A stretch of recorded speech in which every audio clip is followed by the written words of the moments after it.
Chapitre 8.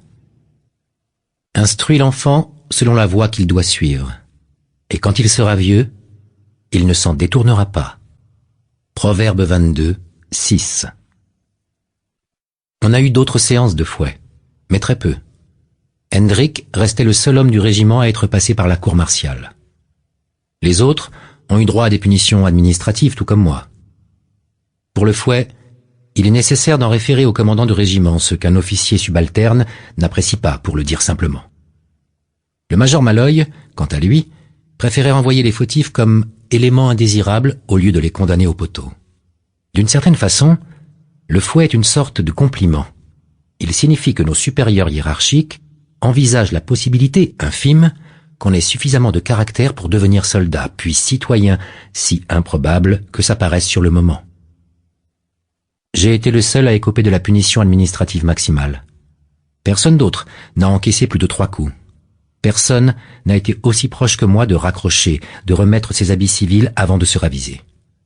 C'est une sorte de distinction sociale. Je ne la recommande pas. Mais nous avons eu un autre cas, bien pire que le mien, ou celui de Ted Hendrik.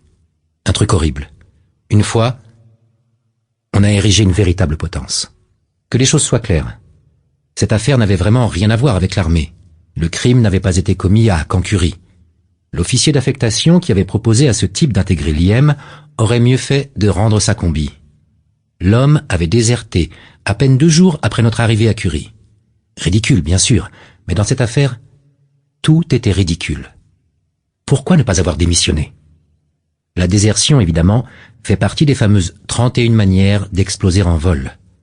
Mais l'armée ne condamne personne à la peine de mort pour ça, sauf dans des circonstances particulières. Désertion face à l'ennemi, par exemple, ou tout ce qui transforme une démission informelle en quelque chose d'inacceptable pour les autorités.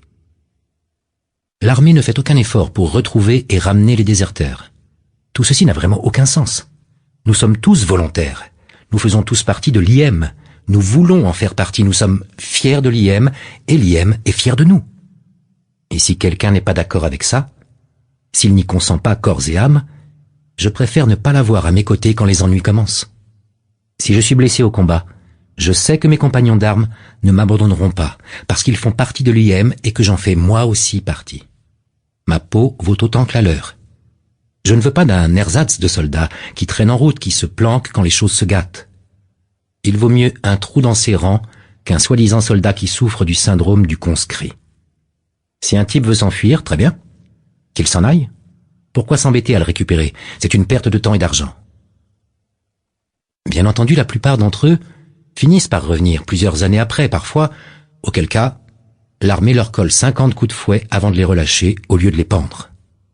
Je suppose que la vie d'un déserteur n'a rien d'amusant, quand tous les autres sont citoyens ou résidents légaux, et ce, même si la police ne prend pas la peine de traquer qui que ce soit. Le méchant fuit quand nul ne le poursuit.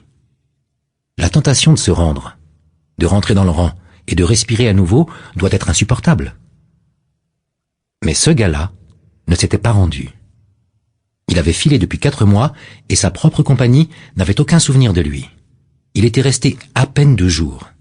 Ce n'était qu'un nom sans visage, le Dillinger NL, dont il fallait signaler l'absence irrégulière chaque matin après l'appel. Puis, il avait assassiné une petite fille. Un tribunal local l'avait jugé et condamné, mais l'examen de ses antécédents le classait officiellement parmi les soldats en service actif. Le département d'État devait en être averti et notre général était intervenu aussitôt. On nous l'avait remis officiellement. La loi et la juridiction militaire l'emportaient sur la justice civile. Pourquoi le général avait-il pris cette peine? Pourquoi n'avait-il pas laissé le shérif local faire son boulot? Pour nous donner une leçon? Pas le moins du monde. Je suis certain que notre général n'a jamais eu l'intention de donner la nausée à ses soldats pour les inciter à ne pas assassiner de petites filles. Aujourd'hui, je crois qu'il aurait préféré nous épargner ça. Mais nous en avons tout de même tiré une leçon, même si personne ne l'a mentionné sur le moment, et cette leçon mûrit très longtemps avant de se changer en seconde nature. L'IM veille sur les siens, quoi qu'il arrive. Dillinger était des nôtres. Il faisait toujours partie du rang. Et même si nous ne voulions plus de lui, même si nous aurions préféré ne jamais l'avoir croisé, même si nous aurions été ravis de le renier, il faisait partie de notre régiment. Nous ne pouvions pas nous en débarrasser comme ça. Nous ne pouvions pas le laisser entre les mains d'un quelconque shérif à des milliers de kilomètres de là. Nous devions nous en charger. Un homme, un vrai homme, achève son chien lui-même. Il n'engage pas d'intermédiaire pour bâcler son boulot. Les registres du régiment stipulaient que Dillinger était des nôtres. Notre devoir était de nous occuper de lui. Ce soir-là, nous avons arpenté le terrain de parade au pas, 60 battements par minute. Dur de garder le rythme quand on est habitué à 140. L'orchestre jouait Dirge for the Unmourned. Ensuite, Dillinger a été amené vêtu d'un uniforme de l'IM, comme nous tous. Les musiciens ont joué Danny Deever, pendant qu'on lui arrachait ses insignes, ses boutons et sa casquette. À la fin, il ne restait qu'une combinaison marron et bleu clair, qui ne méritait pas le nom d'uniforme. Les tambours ont roulé et tout s'est terminé. On nous a passé en revue, puis on a regagné les tentes au trot. Je crois bien que personne ne s'est évanoui, et personne n'a été malade, même si la plupart d'entre nous ont manqué d'appétit ce soir-là. Jamais la tente du mess n'avait été aussi calme. Mais si horrible qu'a été cette exécution, c'était la première fois que je côtoyais la mort comme beaucoup d'entre nous. Ça n'avait rien à voir avec le choc de la flagellation de Ted Hendrick. Je veux dire, impossible de se mettre à la place de Dillinger. Personne ne se disait « ça aurait pu être moi ». En plus de sa désertion, Dillinger avait commis au moins 4 crimes capitaux. Si sa victime avait survécu, il aurait quand même dansé au bout d'une corde pour n'importe lequel des 3 autres enlèvements, demande de rançon, négligence criminelle, etc. Je n'éprouvais aucune sympathie pour lui et j'en éprouve toujours pas. Pour moi, le vieux dicton « comprendre, c'est déjà pardonner » n'est qu'un ramassis d'âneries. Parfois, plus on comprend certaines choses, plus on les déteste. Je réserve ma compassion à Barbara Ann Henswaite, que je n'ai jamais vue, et à ses parents, qui ne verront plus jamais leur petite fille. Ce soir-là, alors que l'orchestre rangeait ses instruments, nous avons entamé un deuil de 30 jours en l'honneur de Barbara, et pour marquer notre disgrâce. Drapeau en berne, parade sans musique, aucun chant pendant les marches. Je n'ai entendu qu'un seul conscrit s'en plaindre, mais un de ses camarades l'a tout de suite rappelé à l'ordre en lui demandant s'il tenait vraiment à conserver ses dents. Cette histoire n'était pas notre faute, évidemment, mais notre boulot consiste précisément à protéger les petites filles, pas à les tuer. Notre régiment était déshonoré. Il fallait laver ça. Nous étions dégradés, nous nous sentions dégradés. Cette nuit-là, je me suis demandé comment faire pour empêcher ce genre de choses. Bien sûr, ça reste rare, mais une fois, c'est déjà trop. Aucune réponse ne m'a satisfait. Ce Dillinger, il était comme tout le monde. Son dossier n'avait rien de bizarre, sinon il n'aurait jamais été admis à Cancuri. J'imagine qu'il s'agissait d'un de ces cas pathologiques dont on entend parler de temps en temps, des types qu'on remarque trop tard. En tout cas, s'il n'existait aucun moyen d'éviter cette première fois, nous pouvions faire en sorte que ça ne se reproduise pas. Et c'est ce que nous avons fait. Si Dillinger avait conscience de ses actes, ce qui paraît incroyable, alors il savait ce qu'il risquait. Mais il n'avait pas souffert. Pas autant que la petite Barbara Ann, pratiquement pas souffert du tout, ce qui semblait injuste. Mais supposons, et c'est le plus probable, qu'il ait agi sans jamais avoir conscience de faire quelque chose de mal. Alors, eh bien, on abat les chiens enragés, n'est-ce pas? Oui, mais une folie pareille, c'est une maladie. Je ne voyais plus que 2 possibilités. Soit on ne pouvait le guérir et il valait mieux qu'il soit mort, pour lui comme pour les autres. Soit on pouvait le soigner. Dans ce cas, me semblait-il, s'il retrouvait suffisamment d'équilibre pour réintégrer la société, il réfléchirait forcément à ce qu'il avait fait pendant sa maladie. Quel autre choix lui restait-il que le suicide? Comment pourrait-il vivre avec lui-même? Et supposons qu'il s'échappe avant sa guérison. Supposons qu'il récidive 1 fois, 2 fois. Comment expliquer ça aux parents dévastés, compte tenu de son dossier? Pour moi, il n'y avait qu'une seule réponse valable. J'ai repensé à l'une de nos discussions pendant un cours d'histoire et de philosophie morale. Monsieur Dubois évoquait les troubles ayant précédé l'éclatement de la République d'Amérique du Nord au XXe siècle. D'après lui, les crimes comparables à ceux de Dillinger étaient monnaie courante alors. Il y avait eu une époque, juste avant la fin, où des crimes comme ceux de Dillinger étaient aussi banals qu'un combat de chiens. La terreur ne concernait pas que l'Amérique du Nord. La Russie et les îles britanniques y avaient eu droit comme beaucoup d'autres pays. Mais elle avait atteint son pic en Amérique du Nord, peu de temps avant le grand effondrement. Les citoyens respectueux des lois n'osaient que rarement se rendre dans un parc la nuit, nous avait assuré Dubois. On risquait de s'y faire attaquer par de véritables meutes d'enfants armés de chaînes, de couteaux, d'armes de fortune, de piques. On y était blessé, dévalisé à coup sûr, mutilé, parfois tué. Cette situation a perduré des années jusqu'à la guerre entre l'alliance russo-anglo-américaine et l'hégémonie chinoise. Le meurtre, la drogue, les larcins, les agressions et le vandalisme faisaient partie de la vie quotidienne, et les parcs n'étaient pas les seuls endroits concernés. Tout ceci se produisait en plein jour, dans la rue, dans les cours d'école, à l'intérieur des écoles même. Mais les parcs étaient particulièrement risqués, et les honnêtes gens ne s'en approchaient jamais après la tombée de la nuit. J'avais essayé d'imaginer ce genre de choses dans nos propres écoles. Impossible. Pas dans nos parcs. On s'amusait dans un parc. Personne ne nous agressait. Quant à s'y faire tuer... Monsieur Dubois, étais-je intervenu. Il n'y avait pas de policiers, pas de tribunaux? Oh! Les policiers étaient nettement plus nombreux qu'aujourd'hui, les tribunaux également. Tout le monde était surchargé de travail. Je ne comprends pas. Si une telle chose s'était produite dans notre ville, un enfant coupable d'agression aurait été fouetté aux côtés de son père, les deux ensemble. Mais ça n'arrivait jamais. Dubois m'avait alors demandé « Sauriez-vous me définir le terme délinquant juvénile ?» Eh bien, un des gamins dont vous parliez, ceux qui s'attaquaient aux gens. Faux. Hein? Mais le manuel dit que « Excusez-moi ». Votre manuel le mentionne, oui. Mais si vous appelez un chat un chien, ça ne vous aidera pas beaucoup. Délinquant juvénile est une contradiction dans les termes. Cela met en évidence leurs problèmes et leur incapacité à le résoudre. Avez-vous déjà eu un chiot? Oui, monsieur. Lui avez-vous appris la propreté? Oui, monsieur. Au bout d'un moment, oui. J'avais mis du temps à lui apprendre, voilà pourquoi ma mère avait décrété que les chiens devaient rester en dehors de la maison. Ah, bien. Et quand votre chiot faisait ses besoins dans le salon, vous mettiez-vous en colère? Non, il ne se rendait pas compte, c'était juste un chiot après tout. Et que faisiez-vous? Je le grondais, je lui collais le nez dans son pipi, je lui donnais une fessée. Comprenait-il vos paroles? Non, mais il voyait bien que j'étais furieux contre lui. Vous venez de dire que vous ne vous mettiez pas en colère. C'était juste un chiot.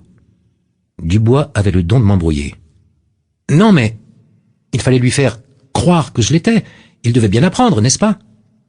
Je vous le concède, mais après lui avoir clairement montré que vous désapprouviez son attitude. Pourquoi faire preuve de cruauté en le frappant? Vous reconnaissez vous-même que cette pauvre bête ne se rendait pas compte. Et vous lui avez pourtant donné une fessée. Il en a souffert physiquement. Justifiez-vous, seriez-vous un sadique? J'ignorais ce qu'était un sadique, mais je m'y connaissais en chien. Monsieur Dubois, il le faut. On le réprimande pour qu'il comprenne qu'il a fait une bêtise. On lui met le nez dedans pour qu'il saisisse de quoi il s'agit. On lui flanque une raclée pour qu'il ne recommence jamais et il faut le faire tout de suite. Cela n'a aucun sens de le punir plus tard. Ça ne ferait que le perturber. En plus, il n'apprend pas tout de suite. Il faut recommencer. On le surveille et la fois suivante, on est encore plus sévère. Là, il apprend. Ça ne sert à rien de le gronder, il faut agir. Je m'étais tu quelques secondes avant de reprendre. On voit bien que vous n'avez jamais élevé de chiot. Oh que si. J'ai un tout jeune teckel en ce moment et j'applique votre méthode. Mais revenons à nos délinquants juvéniles. Les plus dangereux d'entre eux étaient plus jeunes que vous, dans cette classe, et ils commençaient leur carrière criminelle encore plus tôt. Gardez en tête l'exemple du chiot. Ces enfants étaient régulièrement arrêtés par la police, par dizaines, chaque jour. Étaient-ils réprimandés pour leurs actes? Oui, parfois, durement. Leur mettait-on le nez dedans pour reprendre votre expression? Rarement. En général, les organes de presse et les magistrats taisaient leur nom. Dans certains pays, la loi interdisait de révéler l'identité des criminels mineurs. Avaient-ils droit à une bonne fessée? Certainement pas. Beaucoup d'entre eux n'y avaient jamais goûté, même petits. À l'époque, On croyait que les punitions corporelles impliquant une douleur physique occasionnaient des dommages psychologiques irréparables aux enfants. Sur le moment, je m'étais dit que mon père n'avait sans doute jamais entendu parler de cette théorie. À l'école, les punitions corporelles étaient proscrites par la loi, avait poursuivi Dubois. On pratiquait la flagellation dans une seule petite province, le Delaware, et pour certains crimes seulement. Presque personne ne l'appliquait. Ce châtiment était considéré comme cruel et exceptionnel. Dubois avait poursuivi pensif.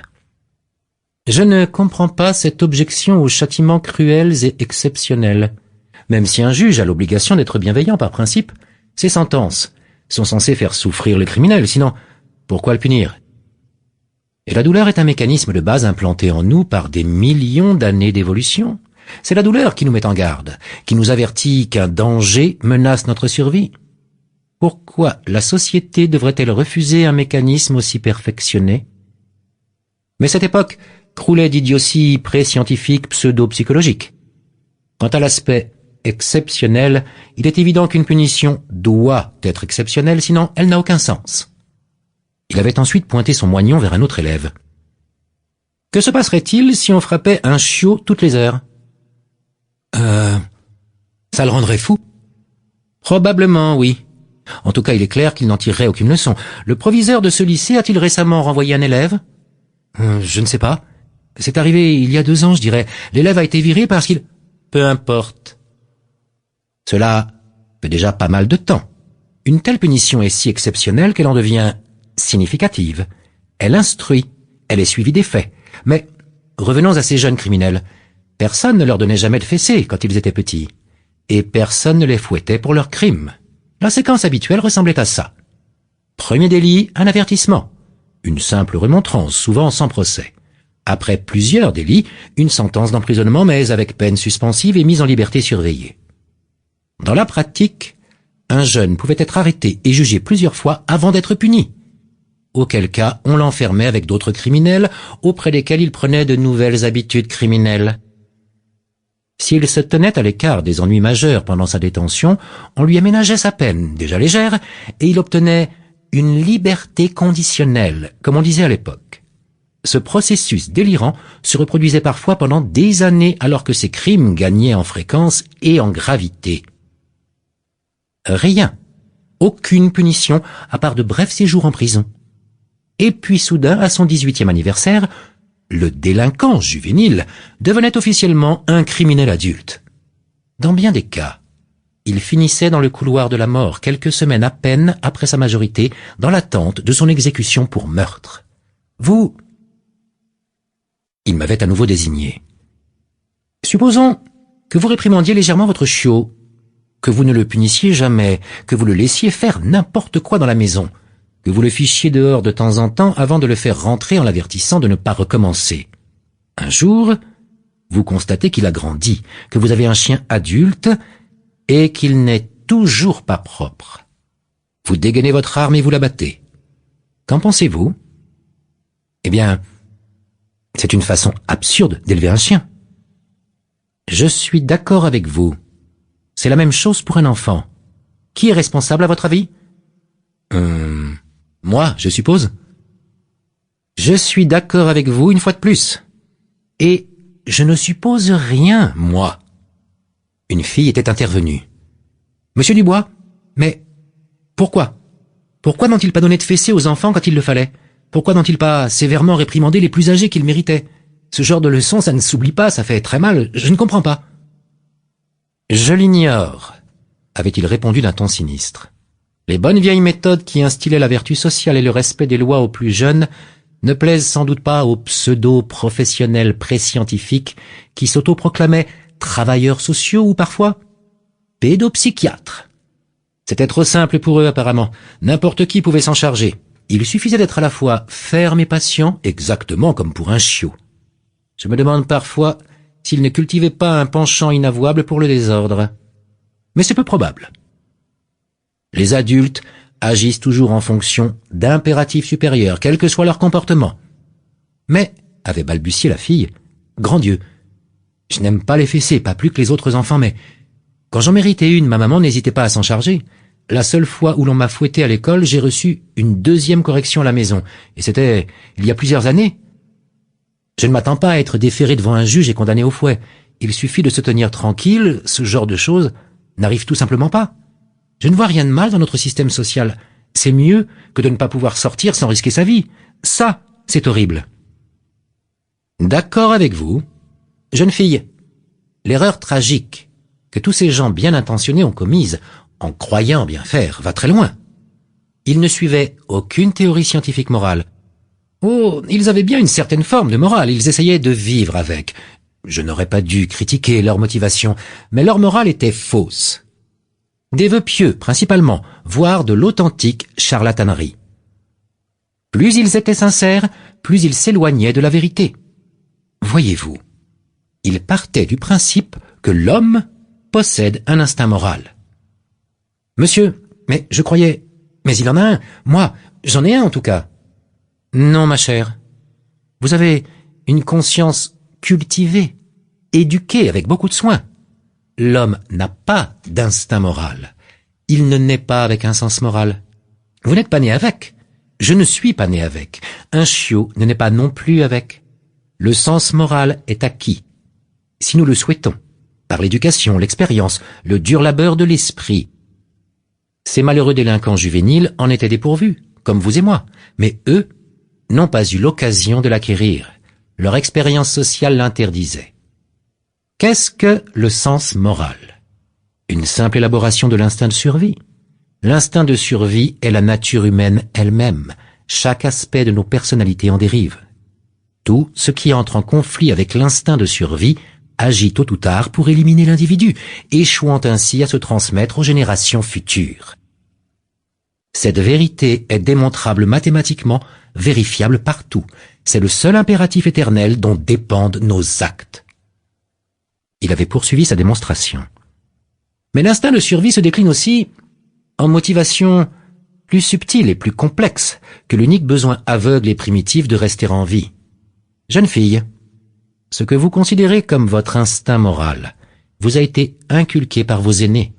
La survie a parfois des impératifs plus forts que votre propre survie, il est vrai. La survie de votre famille, par exemple, de vos enfants, si vous en avez, de votre nation, si vous souhaitez changer d'échelle, et ainsi de suite. Une théorie scientifiquement vérifiable de la morale doit s'enraciner dans l'instinct de survie de l'individu et nulle part ailleurs. Elle doit décrire correctement la hiérarchie de la survie, faire correspondre les motivations à chaque degré et résoudre tous les conflits. Cette théorie existe. Nous en disposons aujourd'hui. Nous savons résoudre n'importe quel problème moral à tous les niveaux. Intérêt personnel, amour de la famille, droit envers la patrie, responsabilité envers la race humaine. Nous développons même une éthique précise concernant les relations extra-humaines. Mais chaque problème moral peut s'illustrer par une citation approximative. Il n'y a pas de plus grand amour qu'une chatte qui meurt en défendant ses petits. Si vous comprenez le problème auquel se confronte cet animal et la façon dont il le résout, vous êtes prêt à faire votre propre examen de conscience. Et vous savez alors jusqu'où vous êtes prêt à monter sur l'échelle morale. Ces délinquants juvéniles démarrent tout en bas. Ils naissent avec leur seul instinct de survie. La seule moralité dont ils sont capables se traduit par une sorte de vague loyauté envers un groupe, un gang de rue. Les éducateurs bien intentionnés ont essayé de faire appel à leur bonne nature. L'expérience leur avait appris que leurs actes étaient justement une façon de survivre. Si le chiot n'est jamais puni, ce qu'il fait avec plaisir et succès est moral à ses yeux. La base de toute moralité est le devoir, concept qui est au groupe ce que l'intérêt personnel est à l'individu. Personne n'a enseigné le devoir à ses gamins, pas d'une façon compréhensible pour eux, une bonne fessée en l'occurrence. Et la société dans laquelle ils évoluaient ne cessait de leur parler de leurs droits. Les résultats étaient prévisibles. L'être humain n'a aucun droit naturel de quelque nature que ce soit. Monsieur Dubois s'était tu. Quelqu'un avait mordu à l'hameçon. Monsieur, et la vie, la liberté, la recherche du bonheur? Ah oui, ces fameux droits inaliénables. Chaque année, on me cite cette merveilleuse litanie. La vie? Quel droit a la vie pour un homme qui se noie en plein Pacifique? L'océan se moque bien de son sort. Quel droit a la vie pour un homme qui meurt pour sauver ses propres enfants? S'il décide de se sauver lui-même, agit-il conformément au droit? Si deux hommes meurent de faim, si le cannibalisme est la seule option possible, quel droit devient inaliénable? Et pour lequel des deux? Est-ce juste? Quant à la liberté, les héros qui ont signé la Déclaration d'indépendance des États-Unis s'engageaient à la payer de leur vie. La liberté n'est jamais inaliénable. Elle est régulièrement lavée par le sang des patriotes, sinon elle disparaît. Toujours. De tous les soi-disant droits humains inaliénables, la liberté est la plus chère, elle n'est jamais offerte. Le troisième droit, la recherche du bonheur, c'est en effet inaliénable, mais ce n'est pas un droit. C'est une condition universelle que les tyrans ne peuvent supprimer. Les patriotes ne peuvent la restaurer. Jetez-moi dans une oubliette, immolez-moi sur un bûcher, couronnez-moi roi des rois, j'ai le droit de rechercher le bonheur aussi longtemps que mon corps me l'autorise, mais ni les dieux, ni les saints, ni les sages, ni les drogues ne peuvent le garantir. Monsieur Dubois s'était ensuite tourné vers moi. Je vous disais tout à l'heure que l'expression « délinquant juvénile » est contradictoire.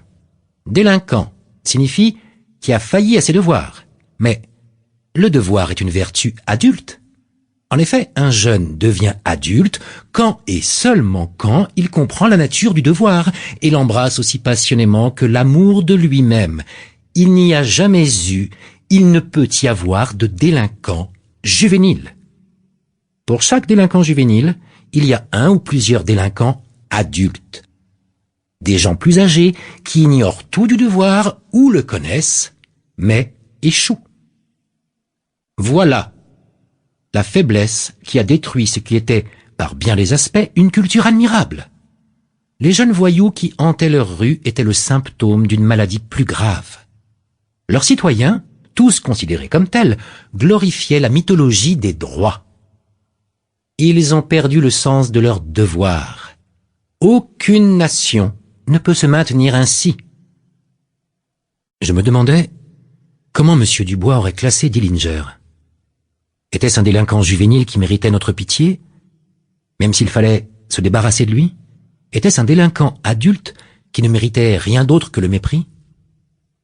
Je ne savais pas. Je ne saurais jamais.